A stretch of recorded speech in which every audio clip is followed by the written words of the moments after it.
Hello दोस्तों, नमस्कार। आपका स्वागत करती हूँ डीएनपी इंडिया में। इस वक्त की 10 बड़ी खबरों से हम आपको रूबरू कराएंगे। तो आइए शुरुआत करते हैं खबरों का सिलसिला।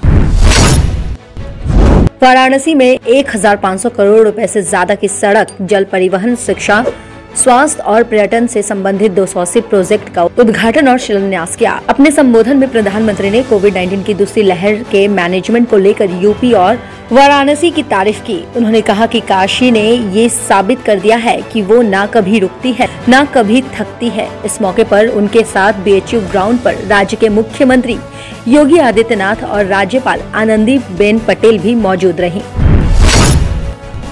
प्रधानमंत्री नरेंद्र मोदी और मालदीव के राष्ट्रपति इब्राहिम मोहम्मद सोहिल ने बुधवार को भारत समर्थित विकास परियोजनाओं की समीक्षा की। प्रधानमंत्री ने हिंद महासागर में स्थित द्वीप देश में कोविड-19 महामारी के बावजूद विकास परियोजनाओं को तेजी से लागू करने पर संतोष व्यक्त किया। पिछले साल जुलाई से दिसंबर के बीच सरकार की ओर से अकाउंट की सूचना के लिए ट्विटर को भारत में सबसे ज्यादा अनुरोध मिले। दुनिया भर में किए गए इस तरह के अनुरोधों में भारत की हिस्सेदारी 25% है।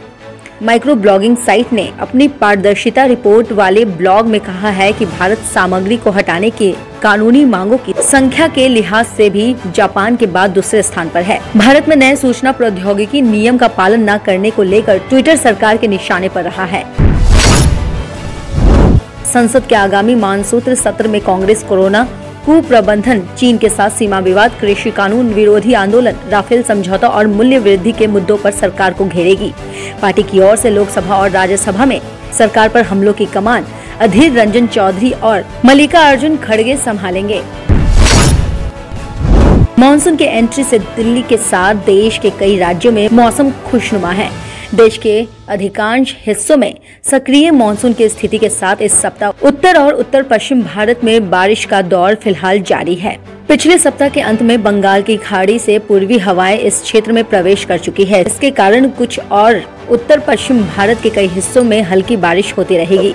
मौसम विज्ञान विभाग यानी IMD के अनुसार आगामी 5 दिनों के दौरान उत्तराखंड और पश्चिम उत्तर प्रदेश में बहुत बारिश होने की संभावना है।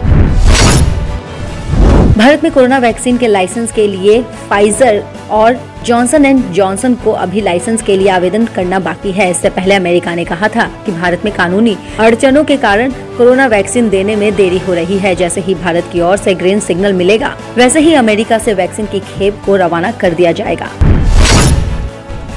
जम्मू एयरफोर्स स्टेशन पर ड्रोन हमले के कुछ दिनों बाद बुधवार और गुरुवार की रात एक बार फिर जम्मू एयरपोर्ट के पास पाकिस्तान ड्रोन को मंडराते हुए देखा गया है। इससे पहले सुरक्षाकर्मी ड्रोन पर फायरिंग कर क्षतिग्रस्त करते वो वहां से लापता हो गया। हालांकि सुरक्षा एजेंसियां इसकी जांच कर रही है कि ड्रोन को सीमा पर से भेजा गया था या फिर सीमांत इलाके में बैठा कोई आतंकी इसे चला रहा था। भगौड़ा हीरा व्यापार मेहुल चौकसी आज फिर से एंटीगुआ और बारबुडा पहुंच गया है। यहाँ उसे अपने डॉक्टर से मिलकर इलाज कराना है और फिर वापस डोमिनिका लौटना है। भारतीय बैंक से हजारों करोड़ रुपए का घोटाला करके भागे व्यापारी मेहुल चौकसी को जमानत मिलने के साथ ही भारत वापस लाने के लिए प्रत्यर्पण की सुनवाई टल गई है।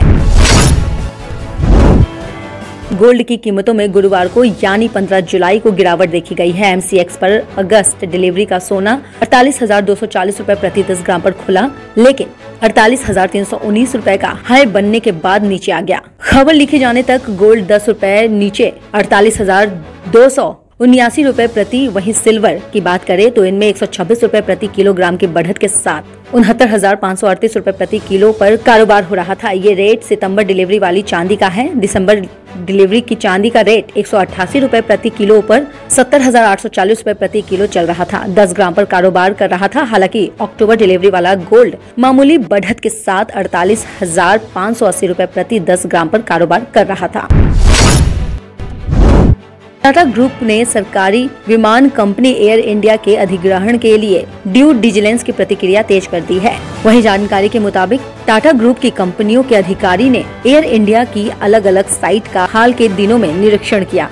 इस दल में एयर एशिया इंडिया, TCS और टाटा ग्रुप की अन्य कंपनियों के अधिकारी शामिल रहे। इन्होंने एयर इंडिया की परिचालन और प्रशासनिक साइट का निरीक्षण किया है। खबरों की और जानकारी के लिए देखते रहिए डीएनपी इंडिया। तब तक के लिए नमस्कार।